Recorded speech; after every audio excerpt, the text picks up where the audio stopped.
Hi, this is Angel. Today's topic is on Narc-Vocab, terms you need to know when dealing with a narcissist, Volume 1. As I began my study of narcissism, I came across words that I'd never heard before.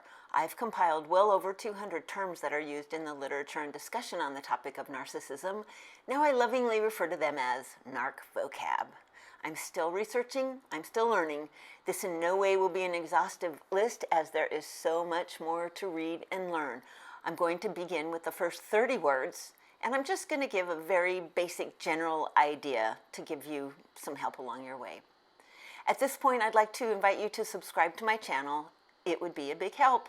I'm hoping you'll add comments below and maybe tell us a little bit about your experiences and what you know about the terms I'm going to share today.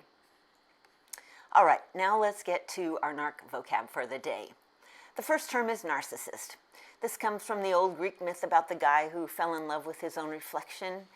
Well, in the psych community, they talk about two specific types of narcissists, although I have heard many other variations of these types.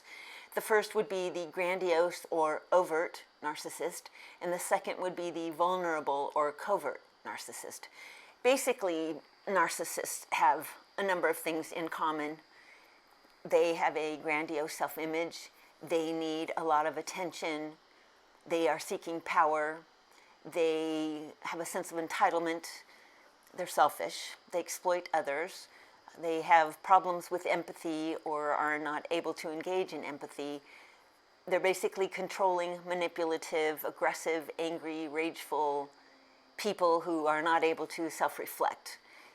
It's a very unfortunate situation to be in. These kids must have had a really sad upbringing with an over-controlling parent, probably who was a narcissist. Basically, there really is nothing inside of these people, and that's why they need you. You are the narcissistic supply. Narcissistic supply is the fuel or energy that feeds the narcissist's need for attention, admiration, respect. Your reactions to their behavior, whether it is positive or negative, is fuel. When they hurt you, your reaction feeds them. The narcissist is not able to love, is not able to receive love or give love. That's what they need supply for. They are unable to survive if they do not have supply from other people. The false self. The narcissist lies. The narcissist lies to themselves. The narcissist lies to everybody else about who they are and what they are. They have a mask, and this mask is to hide their shame. They lie to become like everybody else. They have no real self. So this false self they put on is something they've put together from what they've learned about you. Then there's a narcissistic or narc injury. I don't know if you've heard about this or you've experienced this, but when there's been a narc injury, there will be a disproportionate angry reaction from the narcissist. It could be that you've accidentally triggered something in them and they will rage at you. There will never be an apology. When they feel there's been holes poked in their false self, it's very painful. They need to continue to mask the pain and mask the shame. And their preference is to project all of their rage onto you, the rage from the pain and the shame of their upbringing.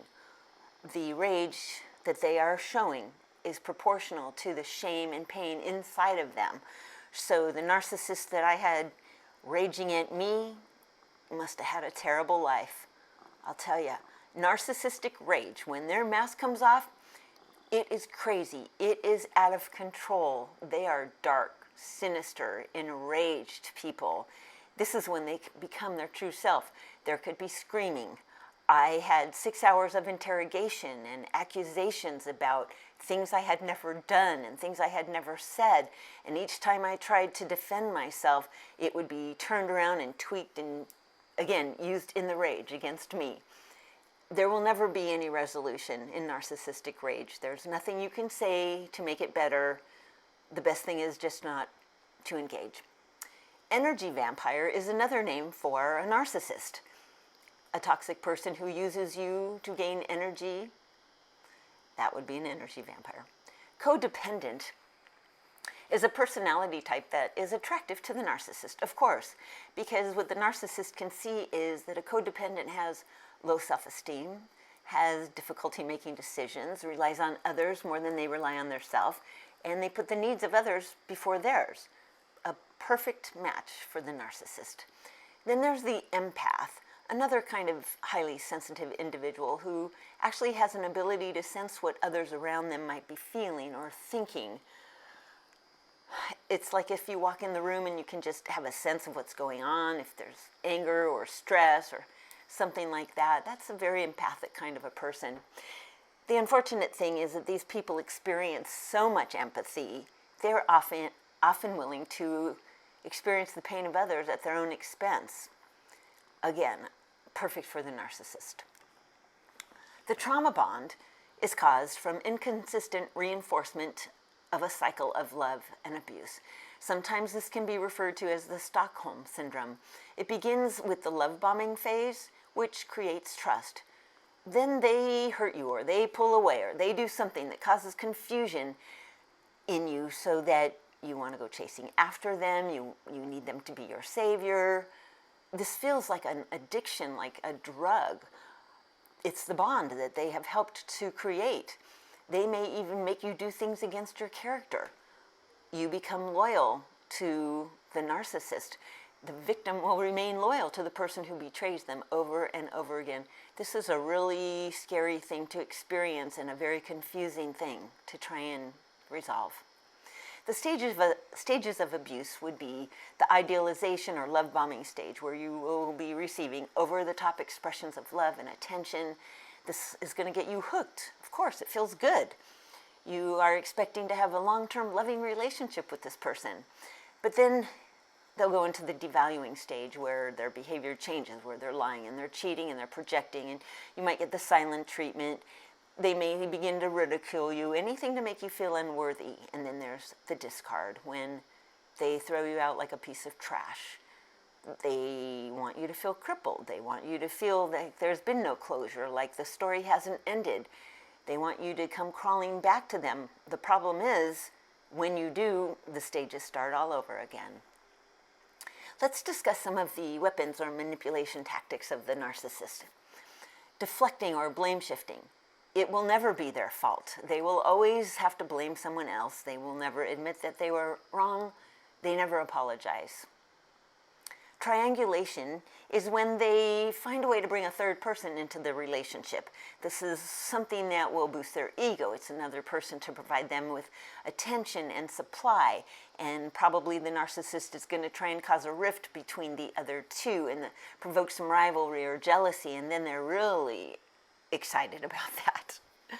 Invalidation is something that a narcissist would do to manipulate you to believe that your feelings, your thoughts, your opinions, and your beliefs are not important, that the narcissist's beliefs, feelings, thoughts, and opinions are the only thing that's important. You will continue to feel invalidated. Mirroring is when the narcissist uses you as a mirror. They want to become you because there is nothing in them. They will mimic your mannerisms, your dress, your behavior. They will like what you like. They will not like what you don't like. Projection. In order for a narcissist to feel superior, they will project their own character flaws onto you. Everything ugly inside of them is going to be projected onto you. They project their bad behavior onto others. They cannot take responsibility for anything they've done wrong, so they will continue to blame others for what they've done. Ghosting. When the narcissist disappears from the scene as if nothing happened, you never know what happened, all of a sudden they come back, there's no reason, there's no excuses, they come back as if nothing happened. It's just another way to confuse, control, manipulate you. Gaslighting comes from a movie of the same name. It's a number of years old. It's about manipulating somebody into the point that they feel like they're crazy.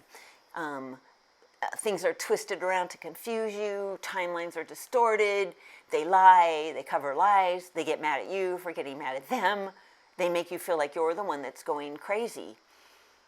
You end up feeling very confused. When you're subjected to conditional behavior over time like this, you begin to doubt your own reality. I know I started accepting the narcissist's reality. Over time, I was so confused. Word salad is another technique they use to confuse you. They manipulate words, they mess with language, they never answer a question, they just throw out words, they deflect, they make it go somewhere else. You never know what they're trying to say. Flying monkeys comes from Alice in Wonderland. These are the people the narcissist has solicited to work with them on the side against you if need be. These people are convinced that the narcissist is probably the victim, and now they will be available to inflict further pain on you. If you speak to these people negatively about the narcissist, this is not a good idea. They will smear you. They will create lies and gossip. They are needed to reinforce and support what the narcissist needs them to do. Hoover. This is a way of manipulation to suck you back into the relationship with their charm, with their cunning manipulations, with their love, whatever they do that hoovers you back in to stay hooked on them. Be careful. In fact, you should never answer a Hoover, because if you go down that road, you're going to get the same thing, only worse. Baiting. This is a way the narc will use to provoke a reaction in you, and they like to do this in public. They like to stir the pot, make you look bad or unbalanced. Just another mechanism to confuse and hook you. Smear campaign. You've heard of probably before. This is what they do to smear your good character. If they get the sense that you have figured them out, or you're trying to walk away, or you've gone no contact, that's when they go into full mode of a smear campaign. This is what they do to smear your good character. They know you'll eventually figure them out, that they're cheating, that they're lying, that they're just bad people. So they start informing others about how bad you are. This is meant to isolate you so you won't let others know what's been going on in the relationship. Gray rock. This is when the narc, or maybe when you decide to go no contact, turns into a gray rock. No emotion, no drama, no reactions. When you're trying to get away from the narcissist, doing this will provide them with no supply. It's very boring. You'll be giving them no energy. Splitting, or black and white thinking. With the narcissist, it's either good or bad. There's no gray area. They can't see that there can be a little of both. It's either everyone around me is a liar, or everybody loves me, or nobody, something. It's a terrible way to be. Cognitive dissonance.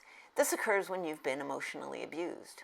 When you have inconsistent thoughts that don't match your own reality, when your beliefs and your ideas and your values begin to not make sense in your own reality. If you've been making excuses for someone else's behavior, if you've been rationalizing and hiding the truth of what's really going on, if you start doing things against your own moral code, you're going to be so out of whack. You're going to be so uncomfortable with that, and nothing will make sense. Going no contact. This is what you need to do to protect yourself if you want to get away from the narcissist. It's no contact. No contact means no contact. No emailing, no texting, no social media, no nothing. You can't help them and you can't change them. They're going to try and do anything to get you back, but you need to heal from all those funny games they've been playing with you. So you need to stay no contact. You need to show them that you don't need them and you don't want them. Now, unfortunately, if you've got children or a business with these characters, you're going to have to figure out a way to be very indifferent when you're discussing anything with them so that they don't suck your energy again. This is vital for your healing and recovery. You cannot break no contact. If you weaken and you get back in touch with the narcissist, just realize the stages of abuse will begin again, and it will just be worse. Harem Garage. The narcissist is going to need a number of people staffed in their garage to back them up. These might be friends or family, anyone else who's hooked on the narc. They may hate each other, but they believe the narc is the great one, their God and Savior. These people will be called up by the narc at any time when their supply is needed. They will also be used to smear you if necessary. Self-esteem. This is the overall judgment you have about yourself. This involves how you feel about your self-worth, the pride in yourself that you have, your self-respect, your self-assurance, your ability to set and maintain boundaries. Boundaries is your code of conduct. It's somewhat of an unwritten set of rules that you consider reasonable behavior from those around you. If people step over your boundaries, there needs to be consequences, or bad things will happen. Closure. In a normal relationship, there would be open and honest communication about what goes wrong when the relationship ends. You might wish each other well and move on. But when you're in a relationship with a narcissist, there will be no closure. I think they kind of leave you with questions. They want to leave you wondering, and as if the story never ended, and they want you to come back, and they want you to get wrapped up into them again. The narcissist is so emotionally immature. They lack so much empathy. They have no regard for you or your feelings, or they would provide an ability to have some closure. The deal is, guys, you're going to have to give yourself your own closure. I got to tell you, I did it myself, actually, and it felt really good and really powerful. Maybe we'll have to have a video on that. Anyway, that's the end of our Narc-Vocab for today. If you'd like to add any information in the comment section to help others with a clearer understanding, it would be appreciated. Just please don't get too snarky. If you've experienced abuse from a narcissist, remember to be kind to yourself. Forgive yourself. You are loved. You are a worthy person just because you are you. If your first caregivers did not give you that message and no one else has given it to you since, you've got to give it to yourself or listen to me. Thank you for spending some time with me today. Have a wonderful day.